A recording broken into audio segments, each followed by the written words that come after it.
here is the Writer's Almanac for Sunday, the 28th of January, 2018. It was on this day, 1754, that the word serendipity was first coined, a word defined by Merriam-Webster as the faculty or phenomenon of finding valuable or agreeable things not sought for. And it was recently listed by a translation company in the UK as one of the 10 most difficult words to translate in the English language. Other words on that list included plenipotentiary, gobbledygook, poppycock, whimsy, spam, and kitsch. The word serendipity was first used by Horace Walpole in a letter to an English friend. Serendipity, the fortuitous finding of some wonderful thing you didn't know you were looking for. And the word came from the word serendip in a fairy tale called The Three Princes of Serendip. Serendip was the Persian word for Sri Lanka. There have been many wonderful things found accidentally, including Kellogg's cornflakes, invented through serendipity, Charles Goodyear's vulcanization of rubber, inkjet printers, and silly putty and the slinky, and chocolate chip cookies.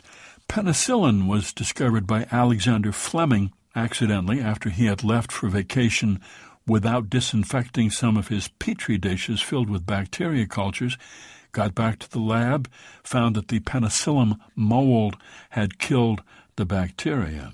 Viagra was developed to treat hypertension, and angina pectoris didn't do such a good job at those things, but researchers found during the first phase of clinical trials that it was good for something else.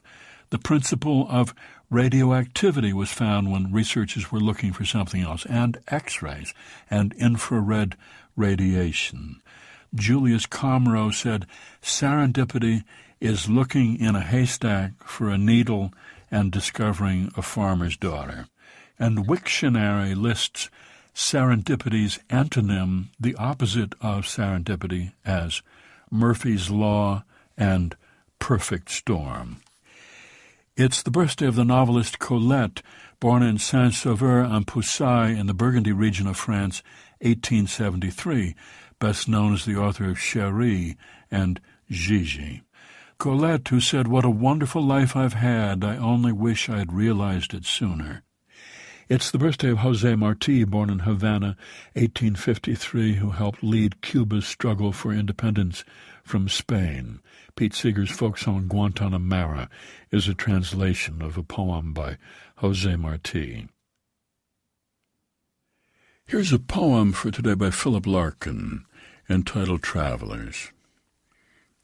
In trains we need not choose our company, for all the logic of departure is that recognition is suspended. We are islanded in unawareness as our minds reach out to where we want to be. But carried thus impersonally on, we hardly see that person opposite who, if we only knew it, might be one who, far more than the other waiting at some distant place, knows our true destination.